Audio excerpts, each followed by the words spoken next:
Hello, and welcome back to my channel. If you've been following along, I just got back from a road trip to the American Midwest, where I went to 4 new amusement parks and got about 30 new credits. Now that those vlogs are done, I want to go through and review and rank each park and their coasters. The first park on my trip was Cedar Point, so that's where we'll start today. I'm going to be judging the park on a couple of things: atmosphere, theming, operations, things to do, variety, ride collection, situational things, and miscellaneous. First, let's talk about the atmosphere and theming of the park. I love the two different, distinct themed areas in the park, those being the Boardwalk and Frontier Town. I like the stark contrast and the two different feelings you get. The Boardwalk area feels crowded and on top of itself with lines of shops, games, and restaurants, and then rides off to either side, similar to a boardwalk in real life. Frontier Town feels homey, more spread out, very welcoming and calming. Neither of the themes for these areas are extremely capitalized on. They're rather more subtle, especially in the front of the park. Personally, I enjoyed the atmosphere of Frontier Town better, but I enjoyed exploring them both. Oh, I really have to use the bathroom.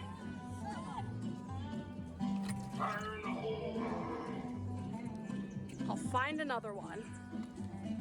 Next, let's talk about operations. I wanted to be more impressed than I was. Honestly, I was kind of let down. For how big and popular of a park Cedar Point is, I expected long lines, sure, but I didn't expect the operations to be as slow as they were. My biggest complaint was probably Valraven. They were running all 3 trains, 24 people per train, theoretical capacity of 1,200 riders an hour. I know that theoretical capacity is almost always unattainable due to guest speed, but there was no reason to be stacking all 3 trains every cycle for the hour that I waited, especially when they were running with 3 on a train, a grouper, and a second grouper at the fast lane entrance. Valraven wasn't the only ride I had issues with, though. Woodstock Express was running with an operator and an attendant, and I waited almost 15 minutes for it, but only 2 cycles. That ride may not have the best capacity for train, but the ride itself is only a minute and 10 seconds, so there's no reason that 2 cycles should have taken 10 to 15 minutes. The other coaster's ops were decent for the most part. However, in my opinion, their ops were good for if there were 2 on a train. But most rides ran with 3 to 4 on a train and a grouper. So there's no reason that waiting 20 cycles on, say, Millennium, should take the same amount of time as waiting 20 cycles on rides that I've worked, that are capable of rolling trains with only 2 on a train and no grouper, such as Nitro.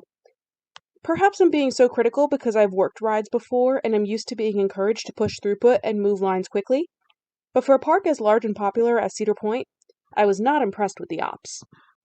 Jumping back onto a more positive note, let's talk about things to do and variety. Cedar Point is one of the largest amusement parks in the country. It sits on 364 acres of land, roughly 0.57 square miles, with 72 total attractions. Walking from the front entrance to Steel Vengeance, taking the right-hand side of the park past Magnum and Gemini, is just over a mile long. There's 16 coasters of varying intensity. Excluding the Coke refill stands, there's 39 drink and dining options in the park, 7 at Cedar Point Shores, and 9 options at their hotel properties. The park has 23 shops and 16 entertainment options, ranging from characters, shows, and streetmosphere. Additionally, there are various historical placards scattered around the park, walking you through the type of history of that part of the park. There are a plethora of things to do for all ages and all interest types. There are coasters for kids, families, and adults, as well as flat rides that satisfy those 3 categories. There are so many different food options, from Panda Express to ice cream, pretzels, barbecue, grilled cheese, pizza, and so much more. They've also got Cedar Point Shores Water Park. I didn't get to visit, but with 19 attractions ranging from splash pads to large water slides, there's plenty to do there as well. There's also a mile-long boardwalk and beach on Lake Erie stretching from the Hotel Breakers to the main parking lot, which is incredibly beautiful to walk at any time of day. I didn't experience it, but I know sometimes there's nightlife on the beach too. Like I said, I truly believe there is something here for everyone. Going into the main reason I visited the park, let's talk about the ride collection. With 16 coasters, I think they've got a pretty good lineup, one of the best I've seen. I'll go into it more later in the video and in other videos, but some of the rides here have climbed their way toward the top of my list. In enthusiast words, they've got a good variety of coaster types. They have a B&M invert, a wing coaster, a floorless, a dive coaster.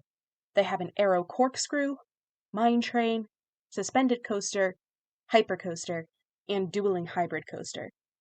They've got an Intamin giga coaster, blitz, and Strata, though Dragster is currently not operating. They've got an RMC Steel iBox, a classic PTC Woody, as well as a family coaster and a kiddie coaster. I'm not nearly as interested in flat rides as I am coasters, as many have slow capacities and make me nauseous, but they've got a good collection of those too. There's 3 carousels in the park. They've got a Huss Frisbee, a musical express, pirate ship, drop tower, slingshot, sky coaster, train, sky ride, scrambler, scream and swing, a half pipe, a wave swinger, a wind seeker, and 3 kiddie areas. Of these, I only rode the railway, which I thoroughly enjoyed, both taking a break to sit and ride around the other side of Frontier Town's coasters, with some added theming in there as well. Now onto situational and miscellaneous things. Both of these first 2 points are things I both enjoyed but also disliked. First, and it's not necessarily anyone's fault, is its location. Don't get me wrong, the placement on the peninsula on Lake Erie is beautiful and so unique, but it also subjects the park to more extreme weather, namely cold and wind. It wasn't necessarily cold when I went, but I know that areas located on the water get the breeze, making it a few degrees cooler. Wind, however, did affect my trip. Granted, I knew going into the trip that my second day was not looking great for weather, which is why I added the first day on. However, my knowledge of the bad weather doesn't change the fact that most things were still closed for weather, for at least the first 3 or 4 hours. Again, being someone who's worked rides, I understand that weather is out of the park's control. However, the peninsula location doesn't help alleviate the wind. The other situational thing for me was size. I know I said earlier that there's so much to do, a great ride collection, something for everyone. However, I felt like there was almost too much to do. I felt stressed walking around the park that even though I was there 2 days, I wouldn't get everything done. I know my second day was delayed and cut short due to weather, but I still don't think I'd have been able to do everything I wanted to, even if the weather was not an issue. I missed out on 4 coasters: Raptor, Rougarou, Corkscrew, and Gemini's Blue Side. Raptor I was especially sad about missing, because I've heard so many good things about it, and I was really looking forward to getting on. I also realized part of the reason I didn't get everything done that I wanted was because I had a headache both days. Again, a situational thing that's no one's fault, but rather unfortunate. All in all, I feel like the park is too big and that if you're planning a trip for 3 or more days, it's a great destination. But if you're taking a road trip like I was and this is just a 1 or 2 day stop, there's no way you'll get everything done. Another flaw I saw was the crowds. Again, I know this isn't something the park can control. I was expecting crowds on the second day, because it was a Friday, but I didn't know until I got to the park Thursday that it was an educational day. While weekdays are usually less busy, I actually saw more crowds on Thursday than Friday due to the huge amount of schools all taking field trips. That was another reason I didn't do everything I wanted to as well. It was good for my headache, being able to rest in between rides, but for someone who wanted to ride as much as possible but was too broke to get a fast lane, it was rather unfortunate. Part of the reason I feel that Cedar Point gets so many crowds is because of its sheer popularity. It is the flagship park of Cedar Fair, crowned the roller coaster capital of the world, as well as America's rock and roller coast, and many enthusiasts deem it as their mecca, top bucket list park. Parks such as King's Dominion, even Kings Island, while maybe not as large, are still great parks at the higher end of Cedar Fair's collection. But I saw shorter lines and smaller crowds when I visited both parks. Don't get me wrong, they were still busy, but not nearly to the extent of Cedar Point. Before I move on to my ranking of the coasters, please keep in mind that those reviews I just gave for the park were solely based on my experience over the course of 2 days, compared to what I'd heard countless people tell me. While I did have critiques, that doesn't mean that I hated the park. In fact, I thoroughly enjoyed it. I had not a single bad experience at the park that was the fault of the park or its employees. And even the unfortunate things I did encounter, whether that be weather, lines, headaches, etc., weren't nearly enough to ruin my day. I'm simply giving a thorough review of what I thought the park did well, what I think they could work on, and other factors that impacted my trip and experience. Alright, now on to ranking the coasters. I was able to ride 11 coasters in 2 days. Not included in this list will be Raptor, Corkscrew, Rougarou, Top Thrill Dragster, Wilderness Run, as well as Pipe Scream. I do not count it as a coaster, but the Cedar Point website does. Additionally, while I will be taking into account how much of a headache each ride gave me, I will be doing my best to not factor in whether or not I already had a headache going into the ride. Number 11. Woodstock Express. Not only was the operation slow, but it's a family coaster, so of course it's at the bottom of my list. The ride itself wasn't bad, but it also didn't have any redeeming factors for an enthusiast in her 20s. Number 10. Blue Streak. It's a good intermediate family coaster, with a good layout and decent forces, but it's definitely showing its age. I was able to get a middle seat, and the ride was still pretty rough, but the people on the wheel seats in front and behind me were outwardly complaining about the pain when we hit the brake run. Number 9. Cedar Creek Mine Ride. Again, this is a good intermediate family coaster. It was also a pretty unique layout and fairly smooth for a mine train. That being said, it's still an old mine train, so it does run a bit rough, but not unbearable. This was actually pretty close with number 8, but you can find mine trains almost anywhere, whereas my number 8 is a much rarer type of ride. Number 8. Iron Dragon. This is also a good intermediate family coaster that ran smooth for an Arrow, still a little shaky. However, while I count 14 mine trains currently operating in the US, there's only 3 Arrow suspended coasters in the country. With my sensitive stomach, I wasn't too keen on the swinging. It wasn't unbearable, but I don't think I could ride it more than once in a day. The ride was fun, but being a family coaster, it didn't do anything too intense, hence its fairly low ranking. Number 7. Gemini. This ride is pretty historically significant, being the first hybrid coaster ever built.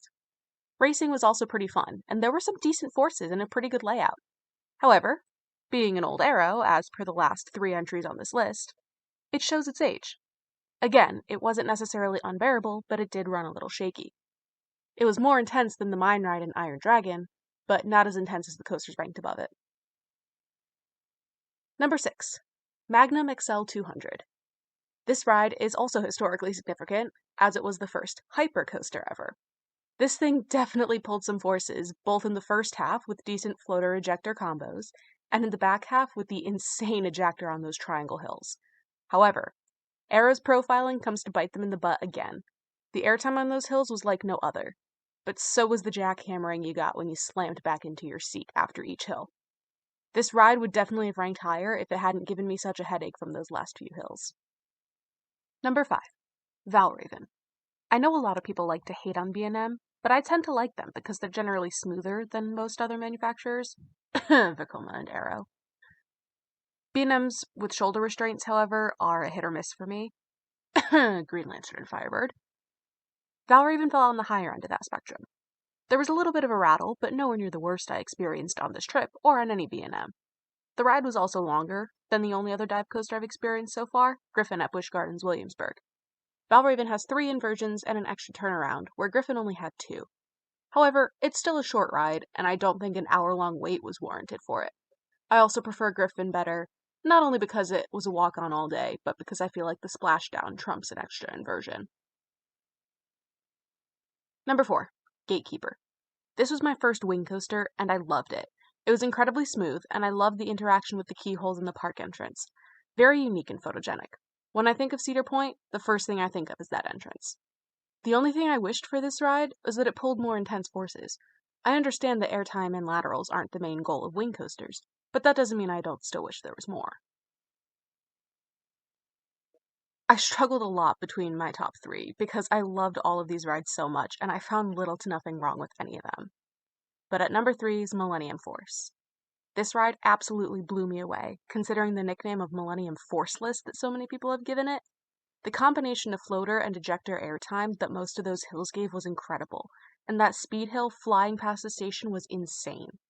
It was also incredibly smooth and pulled great laterals and positive Gs. My dad isn't familiar with too many coasters, minus the ones at Six Flags New England and Great Adventure, so the description I gave him was Superman on steroids, and I don't think I could have put it any better. This was a phenomenal ride, and I'm glad I was finally able to get on it. Number 2, Maverick. I feel like a lot of enthusiasts put this ride on the back burner when something like Steel Vengeance is right next to it. But I thoroughly enjoyed this ride for what it was, and for the way this and Vengeance complement each other with their storylines.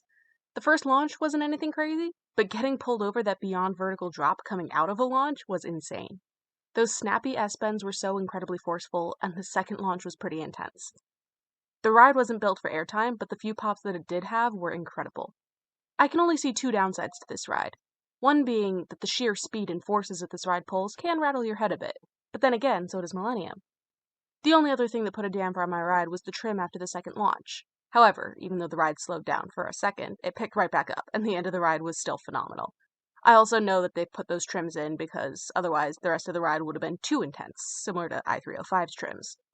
I only disliked 1 second of this ride, and it was that trim. Otherwise, this was, in my opinion, one of the best rides I've ever been on. The way I thought to describe it was like if i305 and Skyrush had a love child, and I think that's a pretty fitting description. The only other thing that sucked was the constant long line, but that's not the ride's fault, and in my opinion, it was worth the hour wait for my first ride at least. Number 1, Steel Vengeance. I had heard so many conflicting things about this ride. So many people call this their number 1, the best roller coaster in the world. That's changed a bit since Iron Gwazi and Velocicoaster have opened, but that's besides the point. However, I've heard many others say it was good but way too overhyped, not worth the wait of the long lines it gets. In my experience, good rides can absolutely get overhyped. Jersey Devil Coaster at Great Adventure was a great ride in my opinion. However, having that extra COVID year to build up the hype made it kind of underwhelming once it finally opened. So I was kind of expecting to wait 3 hours to have the same opinion on Steel Vengeance. I lucked out and only waited 45 minutes, which was an absolute win for me. I wouldn't say that I was blown away by the ride, because I'd already heard so much about how good it was. However, I don't think it was overhyped either. It was incredibly smooth and long, and the amount and quality of airtime was incredible. I don't think after waiting only 45 minutes for my first ride that I would ever opt to wait over an hour, maybe an hour and a half for it, but I would love to ride this over and over and over.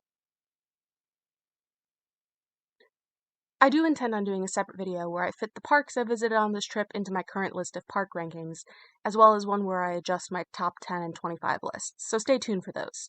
Cedar Point was an incredible park, and I'm so glad I was able to go. It did suck that there's still so much I didn't get to do for varying and overlapping reasons, but I guess that just means I'll have to make my way out to Sandusky again. Coming up next will be my review for Holiday World, so be sure to be on the lookout for that. Until then, thank you for watching, have a wonderful day, and I'll see you next time.